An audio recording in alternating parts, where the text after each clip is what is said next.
यूं सोचकर भगवान ने युधिष्ठिर को अपनी पैतृक राजगद्दी पर बैठाया और अपने सभी सगे संबंधियों को सत्य पुरुषों का मार्ग दिखाकर आनंदित किया। उत्तरा के हृदय उदर में जो अभिमन्यु ने पुरु वंश का बीज स्थापित किया था, वह भी अश्वत्थामा के ब्रह्मास्त्र से नष्ट सा हो चुका था, किंतु भगवान ने उसे बचा लिया।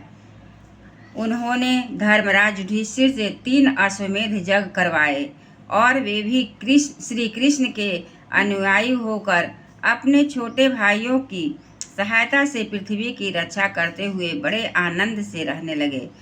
विश्वत्थामा श्री भगवान ने भी द्वारिकापुरी में रहकर लोक और वेद की मर्यादा का पालन करते हुए सब प्रकार के भोग भोगे, किंतु सांख्य योग की स्थापना करने के लिए उनमें सभी आसक्त नहीं हुए।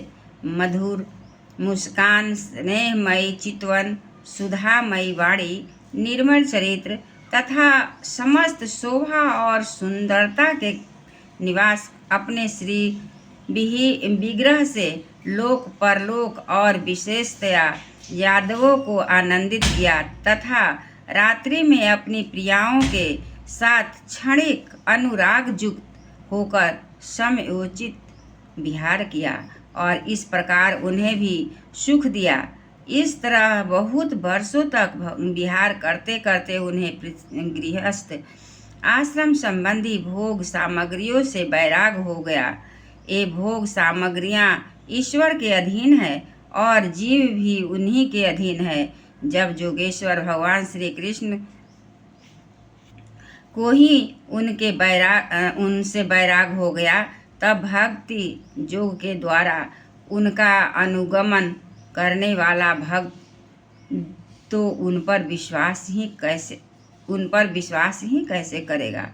एक बार द्वारिकापुरी में खेलते हुए यदुवंशी और भोजवंशी बालकों ने खेल खेल में कुछ मुनीश्वरों को चिढ़ा दिया।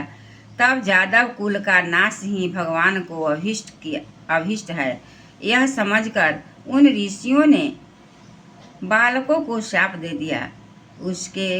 इसके कुछ ही महीने बाद भाविवश वृष्णि, भोज और अंधक वंशी यादव बड़े हर्ष से रथों पर चढ़कर प्रभास से क्षेत्र को गए। ये वहाँ स्नान करके उन्होंने उस तीर्थ के जल से पितर देवता और ऋषियों का तर्पण किया तथा ब्राह्मणों को श्रेष्ठ गौवें दी। उन्होंने सोना, चांदी, शैया, वस्त्र, मृग चर्म, कंबल, पालकी, रथ, हाथी, कन्याएं और ऐसी भूमि जिससे जीविका चल सके तथा नाना प्रकार के सरस अन्न भी भगवत दर्पण करके ब्राह्मणों को दिए। इसके पश्चात गौ और ब्राह्मणों के लिए ही प्राण धारण करने वाले उन वीरों ने पृथ्वी पर सिर टेक कर उन्हें प्रणाम किया। एक बार बोलिए श्री वृंदावन बिहारी लाल की जय, कृष्ण भगवान की जय, मदन गोपाल की जय।